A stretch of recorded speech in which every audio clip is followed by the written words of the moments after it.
Welcome to the ATA podcast, where we talk to former elite athletes sharing their insights and wisdom derived from successfully transitioning into life beyond the game. A very warm welcome to the Athlete Transition Accelerator podcast. I'm delighted to welcome Catherine Spencer today, a former professional rugby player.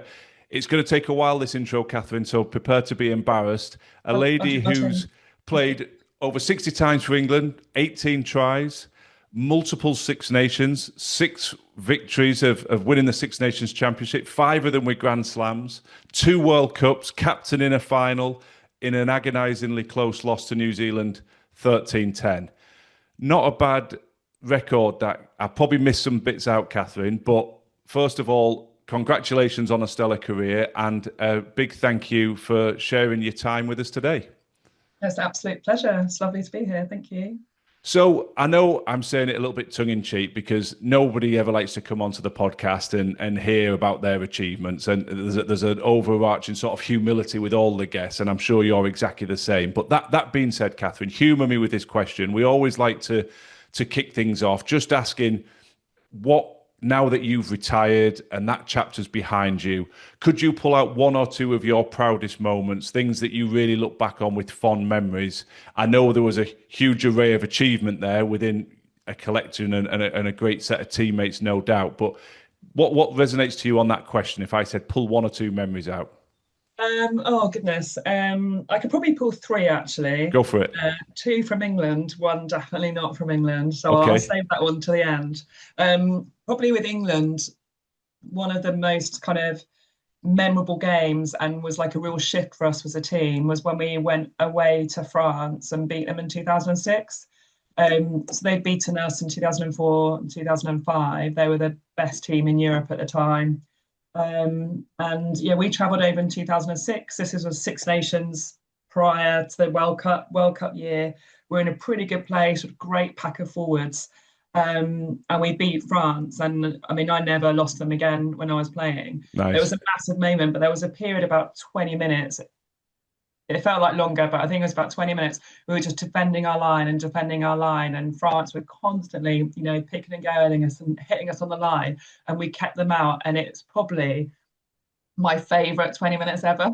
Fabulous. I just Fabulous. loved it. But just the feeling of togetherness with the team, but especially with the forwards, was great. And that was like a really turning point for the team. I love that one. Yeah, I thought it was great. The next one probably, and it's slightly unoriginal, but in 2009, we beat the Black Ferns, New Zealand at Twickenham. And to put this in context, and they didn't play a huge amount of games, but they hadn't lost a game since 2001. So this was 2009. Wow. Again, a year out from the World Cup. They came over, we played them in a 2-match series. The first game, we didn't beat them, but we knew that actually we could have played a lot better. So it gave us a lot of confidence going to the next game, which was at Twickenham.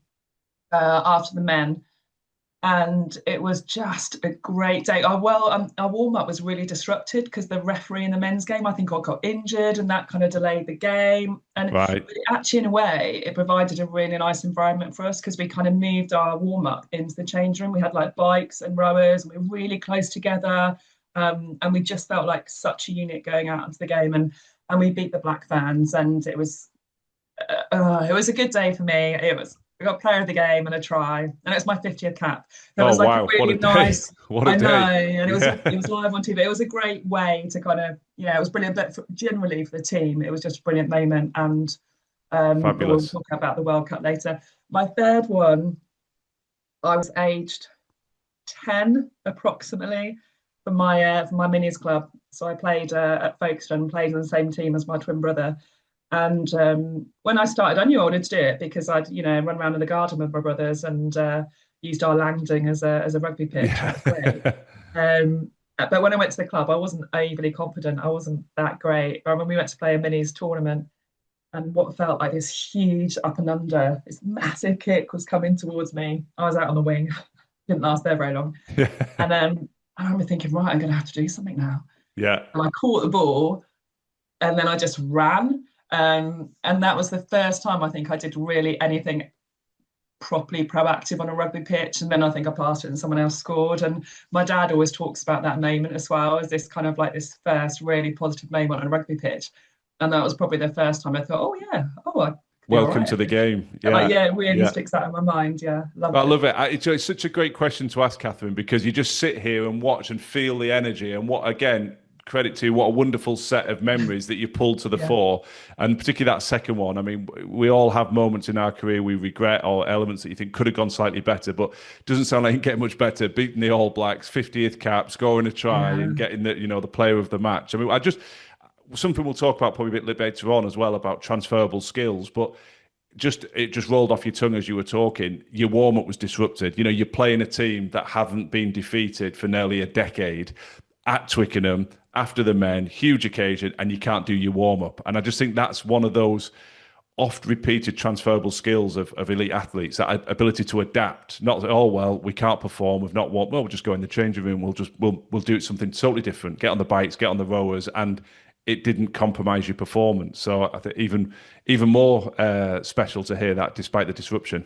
yeah. And we always used to say, look, we control the controllables, but there's always other things that might happen, And we used to train like, or people get sent off, or or Yes, like you're late or things like scenarios. that. Yeah, So we used to, we deal with that, but generally people are pretty adaptable. If you allow yourself to be open to other things, and actually it provided a really good environment and a really good opportunity for us. And I do really think that was one of the reasons we went out and won. And we right. never warmed up like that again. No, exactly. Yeah, it's not. You It's not kind of the. think maybe we should do. It's not the textbook way, but it shows what can be done. Exactly. And there'll be Yeah, plenty of people listening, especially in team sports, that have got changed on the bus or had the yeah, strapping done on the bus, traffic delays, etc. So no, yeah, I yeah, love that. Well, obviously the focus of what we're going to talk about very much about how what comes next. And I know you've got a variety of experiences, which I'm looking forward to exploring with you. But just before we step into that, what sort of brought you to a conclusion? It's always a question that's worth asking. Was it on your terms? When did that take place? Did you have a plan? And then we'll sort of move into what you've done subsequently. yeah. So I guess I retired from rugby in stages, although I retired from England once. I've retired from rugby multiple occasions. I actually Right. played a few weeks ago, but Right. from England. So I'd got my first cap in 2004, um, World Cup in 2006, captain at World Cup in 2010. Um, I was always conscious of, I guess I was conscious of my age a little bit. And, you always kind of work in World Cup cycles, Hmm. if you're in something like rugby or, in other sports, it might be Olympic cycles or whatever it was. So at 2010, I was aware of, 2014 World Cup. I would have been 35 at that point. I was kind of like, would I be able to, keep performing then?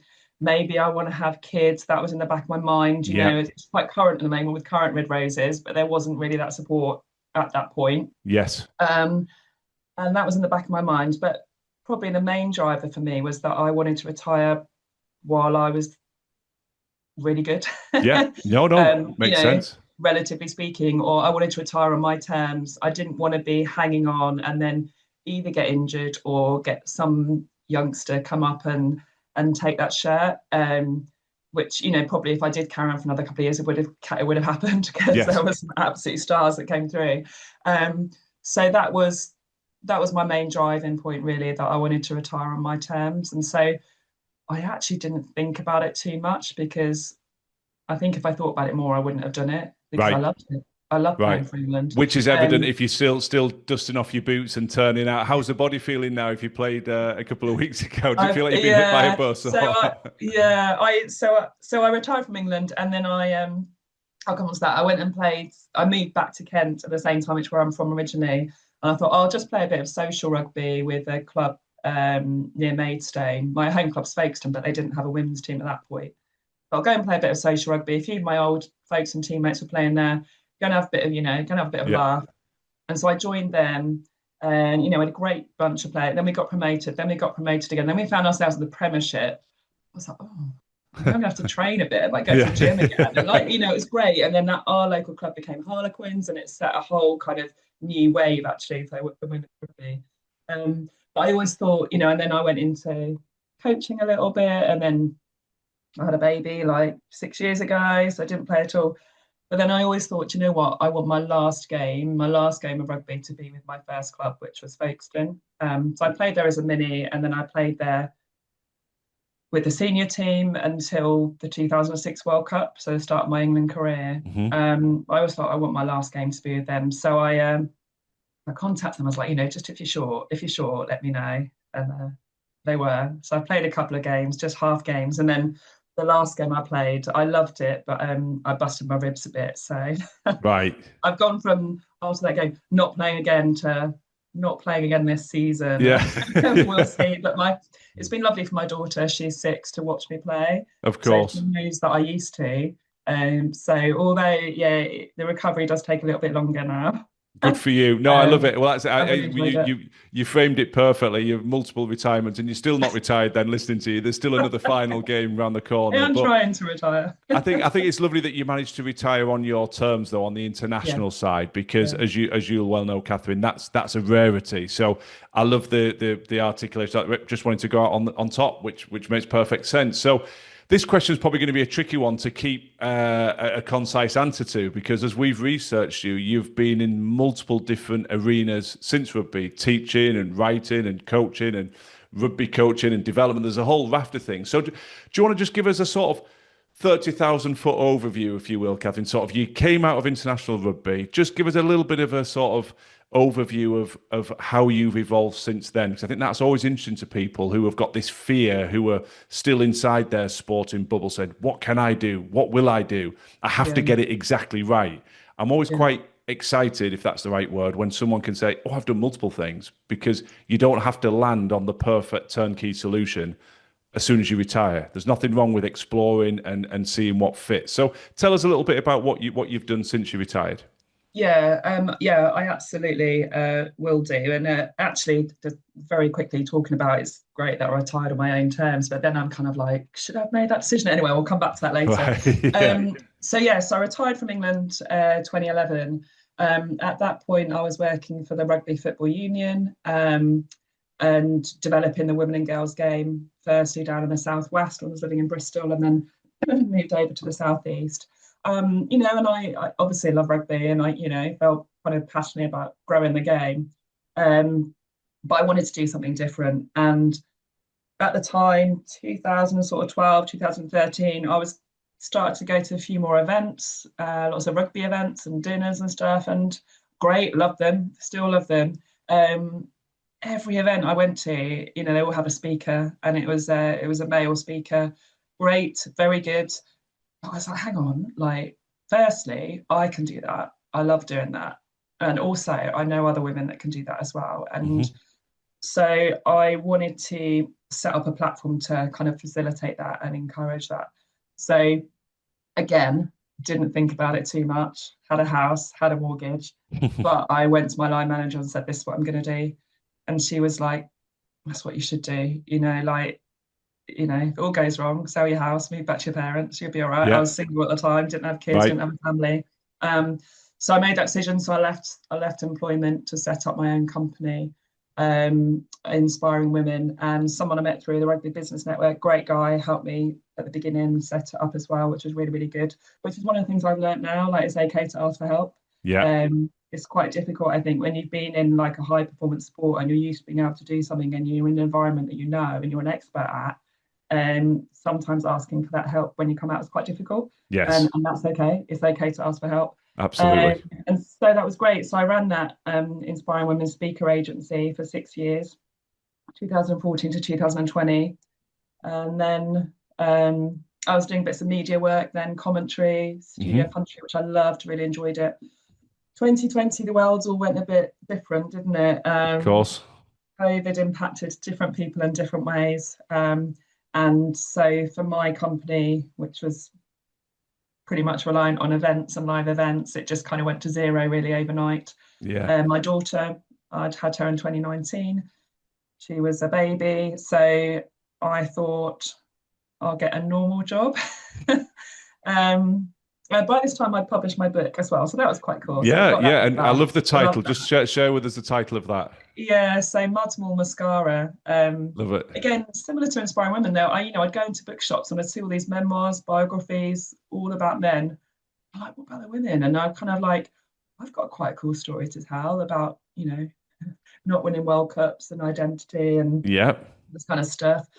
And I like writing. So I wrote my book, wrote it myself, didn't use a ghostwriter, got that published 2020, had a great book launch just before the world shut down. yeah, Um, so after that, I got a normal job and went into teaching, contacted my local school and said, can I train to be a teacher? They said yes. Then they offered me a job to stay there. And do you know what? I enjoyed aspects of it. So my degree was philosophy and sociology. So I could use my degree again. There was still some knowledge still in there yeah. somewhere. And I really liked that bit of it. I really liked building relationships with kids and helping them kind of give them a bit of confidence, really. I taught in we have selective schools still in Kent. So we have grammar schools and non-grammar schools, and I taught in a non-grammar school.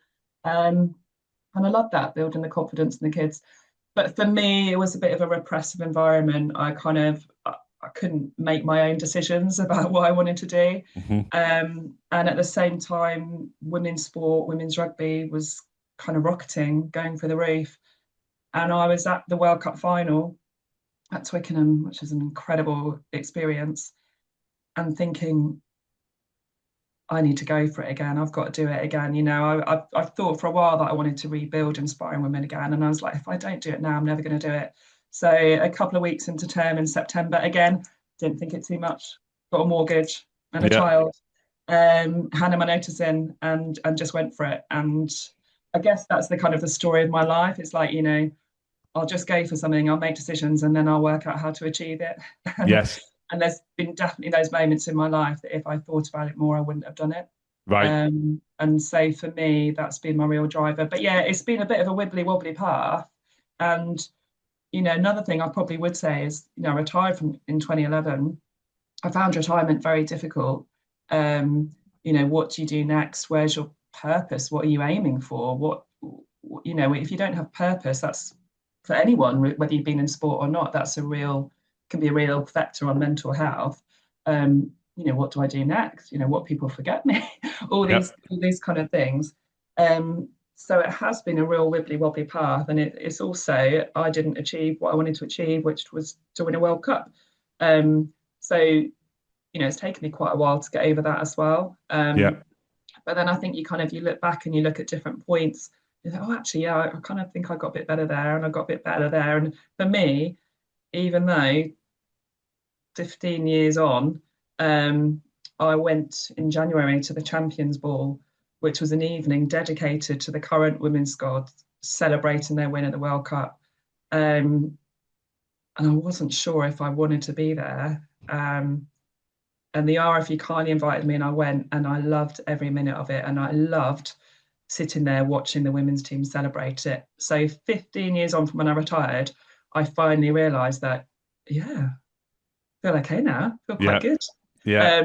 And I think part of that is the World Cup really helps former players to understand their value, which was something that I was missing, I think, before, and something that's different for a lot of people that transition out of sport, or maybe they go from one career type to another.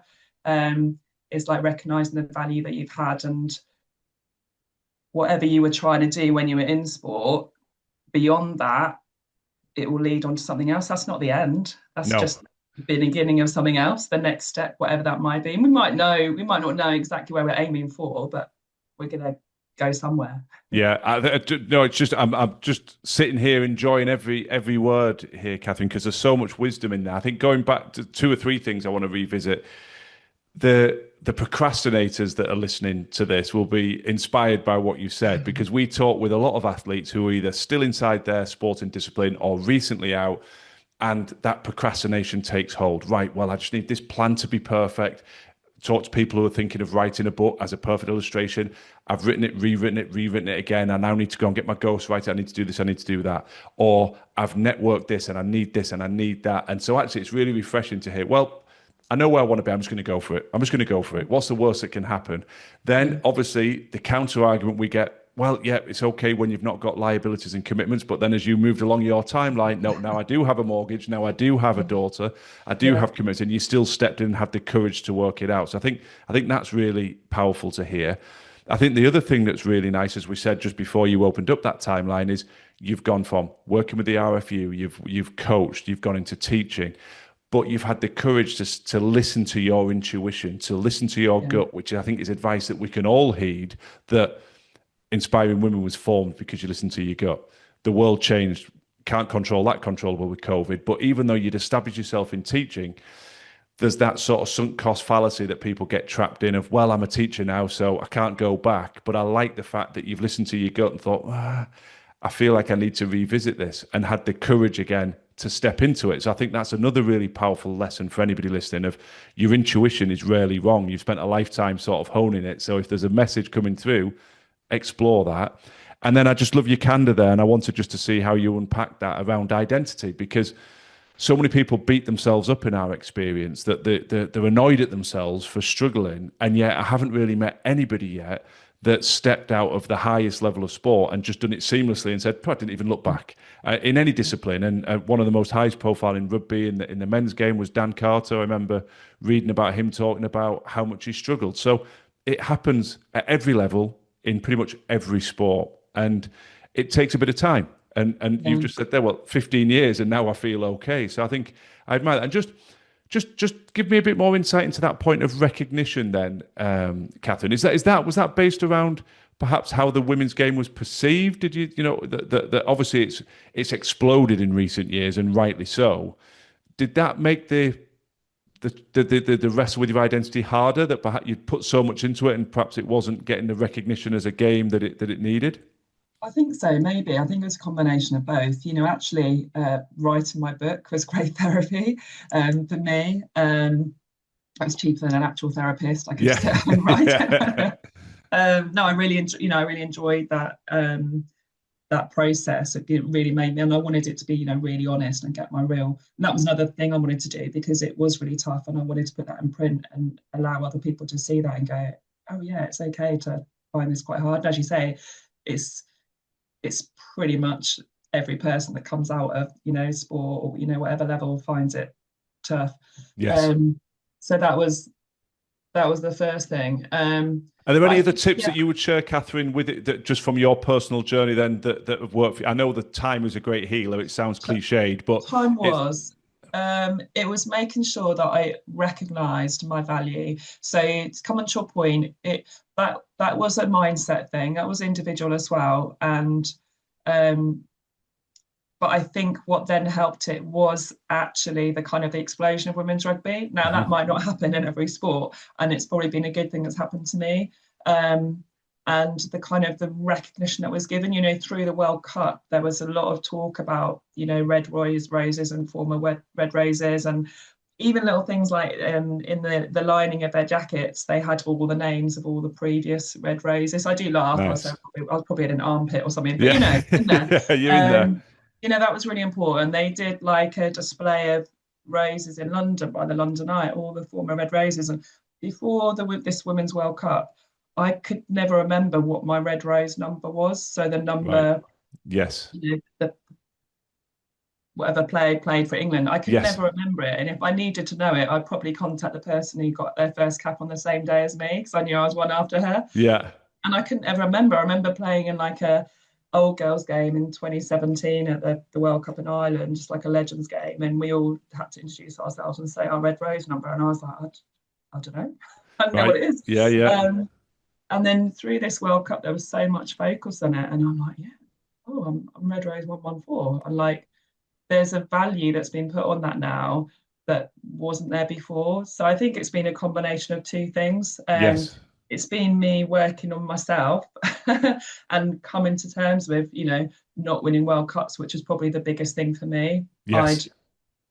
I'd cry if I watched even something completely unrelated, like the Olympics or something, and someone coming fourth or Yeah. not winning. It would make me cry. Or like I'd watched the England women's team lift the Six Nations trophy or something, and it would make me cry. Like it didn't. There wasn't a lot that wouldn't instill that Trigger emotion in me. something. Yeah. And Um, as you said at the start, you'd just beaten New Zealand, not to open up the old wounds, but just for context for people yeah, listening, you were the team that had beaten New Zealand yeah, for the first time in 9 years. And in that final that you captained, it was a 3 point defeat, wasn't it? yeah. 13-10. So almost the cruelest way you could have lost it. Yeah, and I was saying 2006 again against New Zealand, we could have won that final, but they were the better. They were it's always a bit cheesy, isn't it? They were the better team. There were aspects of the game that we were better at, but generally we could have won that game. We didn't. 2010, we should have won that game. And I think, as captain as well, I'm like, I should have made. I've never watched the game again. I could never Right. bring myself to do it. Right. Um, which was probably another reason why it was good that I retired. If I couldn't look at that and analyze that and look at the decisions made, that showed I probably needed to leave the game. But yeah, we should have won 2010. So yeah, it was kind of for me, it was a big thing. It was a massive thing. That was all I was working towards as a team, but also as an individual with a team and as captain. And not to analyze it overly, Catherine, it's interesting you use the word value because Yeah, you've put so much weight on that. And I understand it from an elite athlete's yeah, perspective. And it's very binary in your mind. Well, we failed. We didn't win. But actually, for anybody listening, I've got daughters and I love to point them in the direction of ladies like yourself that have inspirational stories. But actually, you listen to the intro 60 odd caps, 18 tries, yeah, six nations, 5 Grand Slams, 2 World Cup. There's a huge amount of value there. But it's absolutely. amazing how our brain puts us on the one area and says, well, there isn't the value because I didn't do that. Well, yes, granted, you were unfortunate, fell on the wrong side on that day, but Yeah, that doesn't discount all the previous value. And I think that's the classic trap around identity. We tend to focus on the negative and the things that didn't happen and yeah. lose sight of all the wonderful positives that everybody else can see, but sometimes we can't see ourselves. It's the negativity bias, isn't it? It happens. It's a kind of a human nature thing, isn't it? Yes, It could be in any kind of circumstance, or you know, um, absolutely. someone could be doing like a performance in a band, or like someone could be giving a presentation at work, Yeah. and they focus on maybe the one thing that didn't go Yeah. quite so well, and that's exactly what I've done. It's just the World Cup seems like quite a big It's just on a thing. bigger stage, Um, absolutely. But the principle, Absolutely. And, we all get I trapped. think in day-to-day life, you're supposed to have like 3 or 4 positives that outweigh a negative to try and like redress the balance. But that's, absolutely what I did. And I didn't focus on all the stuff that I did do. And actually I used to find it really hard when people are like, oh, well done, you got a silver medal. And I'm like, sometimes there's things in the media and like it's like, Yeah. oh, everyone should be really proud of their silver medal. And I've always felt like, well, I lost and got a silver medal. I didn't win and get a silver medal. Yeah. And there's always a bit of guilt to me to kind of say that because people out of that environment are like, yeah, but that's amazing. You got a silver medal. And I'm like, no, I should have got the gold medal. It's very It's complex, kind of, isn't it? yeah, I fully empathise with what you're saying. Many won't. They'll say, "Hang on," but it makes perfect sense because you're so yeah, focused and driven on that, and that is part of who you are, and that is part of your yeah, DNA and what makes you successful in what you do now. So, probably a good segue into the question we often like to ask, Catherine, around transferable skills. I'm listening to you, and I'm hearing a lot of courage. I'm hearing a lot of like decisiveness of right. I'm going to do this. I'm going to write my book. I'm going to launch this business. But I don't want to put words in your mouth. If you look back at that sporting chapter, is there anything that you could say, yeah, these are skills that I honed as a sportswoman that have served me in those other areas? Because again, it's a oft repeated concern, if you will, of existing athletes of I'm not sure what I can bring to yeah. traditional industry. I'm a netball player, I'm a hockey player, I'm a rugby player, I'm a this, and their identity's too narrow and they lose Yeah. sight of, yeah, but you could also bring this. So again, don't want to put the words in your mouth, but what would you say are any transferable skills that have come into this next chapter with you? I think one thing for me is the ability to communicate with a whole range of people. So, I mean, I know I played in a team sport, but even if someone is in a individual sport at a certain performance level, they've got a whole network of people around them, coaches, nutritionists, they might have an agent, they might also be dealing with media. Hmm. And, so even if you're not in like a traditional team sport, you've got a team around you. And then for me, as a player in that sport that was starting to increase, in terms of like profile and stuff. a big part of what I did, a big part of what we did in the team was kind of being ambassadors for our sport.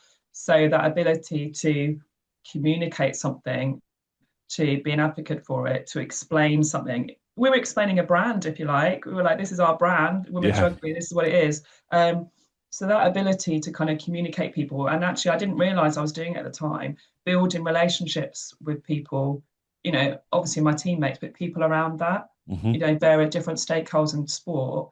I actually didn't realize I was doing that really well at the time. And that has been one of the biggest things in sort of my success now in building a business, and a business that was going well, and hopefully again now.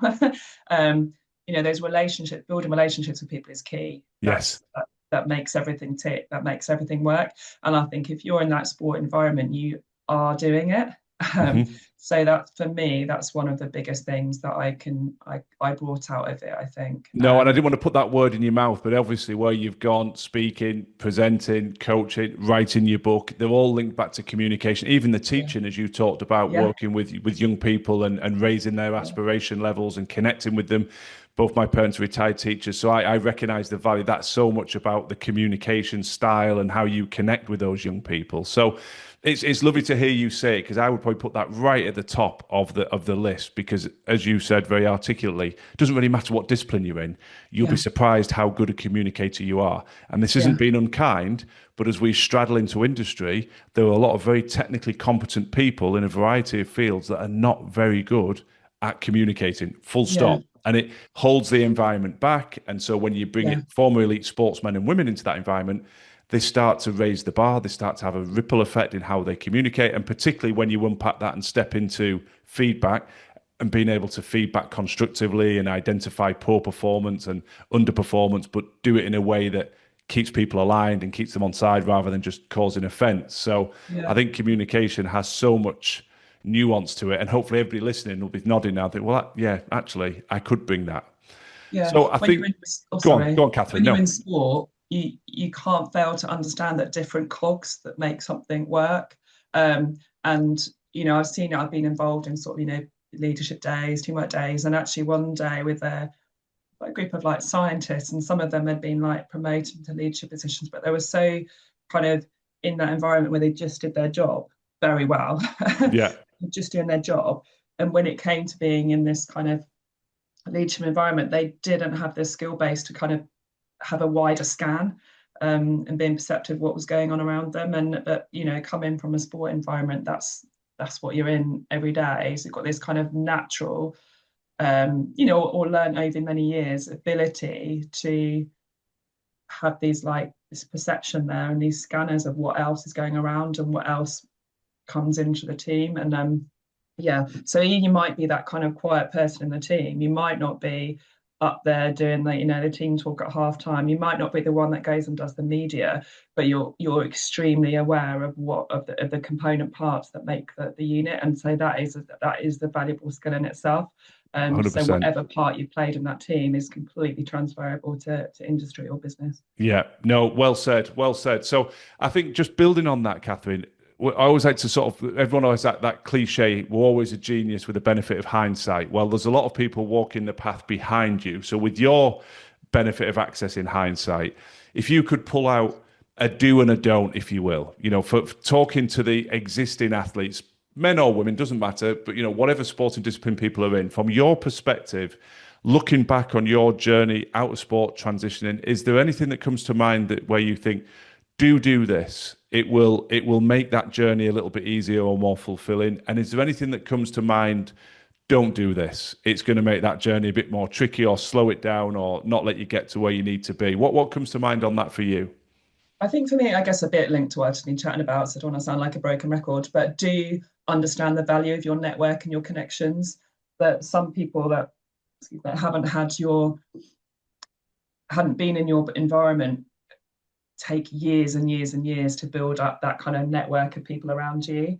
Hmm. So understand the value in that, and make a spreadsheet, whatever it is, of connections of people around you. Is really, really important. Understand the value of that, and then link to that. Don't be afraid to ask for help. people want to help you. If you come out of some kind of sporting environment, you're on this kind of like, you are a bit different, like use Yeah. that. So don't be afraid to help because people want it. Generally, most people in this world want to help other people. And some people will, go above and beyond to help you. That's one of them. And then, just don't be afraid to try. If Yeah. something doesn't work, do something else. It will lead you on to, there's always options. And, like, yeah, you might have a mortgage, you might have something else, but there are always options. There are always other things you can go and do. Just give things a try. It doesn't have to be the final thing. Yeah, And no, I actually, think great. It's yeah, great advice. Great advice, and particularly yeah, because you back it up. It's is walking the walk as well as talking the talk. yeah, Anybody that's listening to you yeah, say, okay, well, don't be afraid to try things. There's a lot of people with a book inside them that haven't actually published it, and you've done that. yeah, There's a lot of people who have an idea to start a business and haven't done it. You yeah, took a wallop from COVID, as so many people did, and they never got back on their feet. Here you are going back into that space. So I think you really embellish, live that, bring that to life to say, don't be afraid to try things. And also, I like the simplicity of writing down your network because yeah, again, we get this a lot and we bring these themes to the fore because when you see a theme, it stands to reason people listening are experiencing the same thing. I haven't really got a network. Okay, no problem. Well, just start. Start with a journal, yeah, start with a piece of paper, or start with a yeah, spreadsheet. Oh, actually, it's quite surprising now that you think about people you've played with, coaches, who do they know? And you start to that ripple effect. Well, who does my former coach know? And who does this agent know? And yeah, before you know it, there are plenty of people that you can pick the phone up to and say, can I jump on a Zoom? Could I meet you for a coffee? Could I ask your advice? And I agree with you. Most of us, our ego is flattered when somebody says, oh, I really admire what you've done here. Could I just ask your advice? yeah, Very few people get offended by that and say, no, you yeah, cannot. It's yeah, just yeah. having the courage to ask, isn't it? I was chatting to a really cool person the other day. He's a former rugby player, actually, and now doing a lot of coaching. And he Right. says, you know, you're one conversation away from the next miracle. You just have to have those conversations, don't you? Yeah. And, people coming out of sport, there's so many people you can talk to. And Yes. I just love that one conversation away from the next miracle or whatever Yeah. it might be, the next thing. And it's like, you're so right. Yeah, it's so powerful, and I know it's not quite as inspirational as that. But I had an old mentor when I first sort of stepped into the sort of senior leadership roles, and she was a no-nonsense Yorkshire woman, and she used to say, "You don't know what you don't know," and Yeah, that would sound like a riddle at the time. But she's like, "No, never be afraid to ask because nobody's got all the answers." And going back to your earlier point, well, I know areas really well, but I don't know about this. Well, just ask.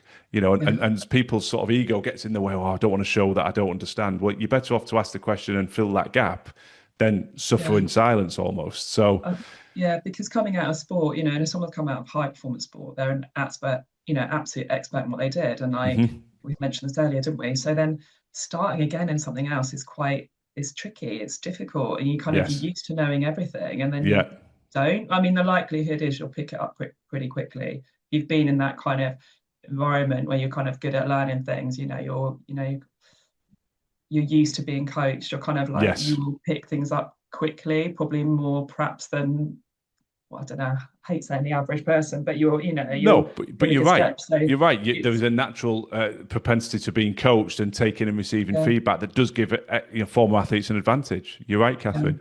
Well, we're delving into advice now, which is probably timely because I could sit and chat to you all day. But just a sort of quick fire that we always throw out just to wrap things up. Not Um, very good at these. yeah, don't worry, don't worry. There's nothing overly complex in it. Just speak from the gut and see where we go. But funnily enough, we've started to delve into it now. But what's the best piece of advice you've ever received? Could be sporting, could be life, doesn't matter. But something that's resonated with you that you'd share with us.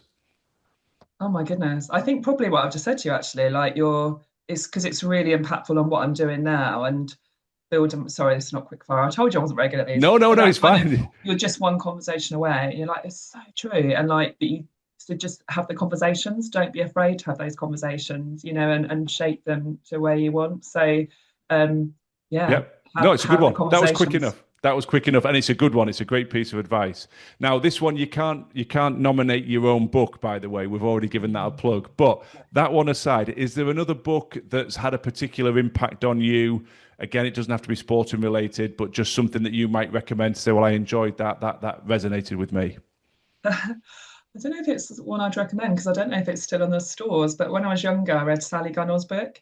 All So right, yeah, when I was growing up, there wasn't a huge amount of women's sport. I love sport, and I came from a sporty family, and big rugby fans. But there wasn't a lot of kind of women out there to look up to. But Sally Gunnell, I just thought she was really cool. She had really cool hair. yeah, She had this like job in the city. She wore nice clothes, but she was also a really good athlete. And I that was the first kind of sports autobiography I read, and I loved it. So love it. that's yeah, Yeah, and it's it's a few and years ago now, you'll but always no, it's probably it probably still is out there, and you'll always remember your first. But I know my youngest daughter, her first one was Fury, oh the yeah, now of Gladiator fame, and yeah, it's a lovely Jodie book, Ansley, especially really yeah, well positioned for that age range, talking about overcoming a deafness and a rugby and what she's doing. It's just really nicely written, and of course with the platform of the Gladiators, it's just yeah. So it's I think fun. yeah, it's nice to be able to go back and pull that one out as a memory. So last one, I told you they were easy. These, if you were having a dinner party, you could bring three guests. They can It's be what's dead or difficult. alive. We can bring them back, but you want to have a decent night, good company, good entertainment. Who's on your guest list? Who you inviting? This is like the toughest question out of them all. Like I'm used to this question, and I always find it really difficult. Because then you think, oh, there's the pressure because you want to say really interesting people, and Yeah. at the moment, I'm like, I can't think of any. Um, who would I have on my table? How many guests am I You allowed? can Three. have three. Yeah. Um, goodness me. There would definitely be some rugby. I would want to have a really entertaining, fun. Yeah. There'd definitely be some like rugby characters in there. Victor Obogu always puts on a great night. Uh, He's a but blast then from he the goes to past loads of now. Yeah, events. He yeah, doesn't need to go yeah, to another event. He's yeah, all right. He can stay at home. yeah. Uh, yeah, it's probably one of my old teammates, so we could like reminisce and talk about the old days. Like But it. like Sophie Hemming, um, or Maggie, would be entertaining. I Yeah, love, who doesn't love reminiscing about old days? So absolutely. probably one of them. Um, who else? Uh, there's got to be someone. Oh, Apollo from Gladiators, Nice. Yeah, yeah, for various reasons, for his intellect. yeah. Me Well, and that's my good. daughter love watching That's Gladiators. it. That's it. So, Well, my yeah, there's an addiction in our family. My wife and daughters managed to go with my sister and nieces to watch the recording of the final. So we've done quite well. They've gone through the whole series without spilling the beans, but there's been yeah, plenty of no, we haven't winking and watched it yet. nudging. Yeah, Yeah, me and yeah. my We won't daughter say were. no spoilers, but they No, knew obviously knew who don't tell me. won, We're and they still kept like, it yeah, secret. beginning of series four, a bit on catch up. There we go. All But right, no, that's that's a two great things. guest list. And if you need another one, we'll Yeah. also we'll bring Sally Gunnell in there. Just, she can sign that Yes. autobiography for you. Yeah. Yeah. I haven't got it signed. That would be a good Yeah, one. Yeah. yeah, Yeah. bring her Good back one. in. Well, listen, Yeah. Catherine, it's been absolutely a pleasure to talk to you. I've loved your humility, I've loved your candor, and you achieved some fabulous things. You genuinely were a trailblazer for what is now justifiably and quite rightly long overdue the explosion of popularity and interest in female sport, and particularly in rugby. So lots of exciting things going on with you. If people want to reach out, connect, learn a bit more about inspiring women, etc., where's the best place to find you? Yeah. So the website's inspiringwomen.co.uk. I am on Instagram. I'm just learning how to use it because I'm quite old. I don't really get it, but I'm going to get there. I will do it. But yeah, my website's inspiringwomen.co.uk. Perfect. And are you on Really LinkedIn good as place to well? start. I am on LinkedIn as well. Yeah. Perfect. There's three places then: Yeah. Instagram, LinkedIn, and the website. We'll make sure we include all of that in the show notes so people can reach out and learn a Thank little you. bit more about inspiring women. So, perfectly brings us to the conclusion. You've hopefully inspired people through what you've shared today, and I sincerely hope people reach out and connect and learn more about your business as well and how they might be able to support that. So, thanks again for your time, Catherine. Really appreciate it. Absolute pleasure. Thank you. Thanks for joining us this week on our ATA podcast. If you found this conversation insightful and it resonates with your journey, please subscribe, follow the show, and stay connected with us for more insight, resources, and information on how we at ATA are supporting your preparation for life beyond the game.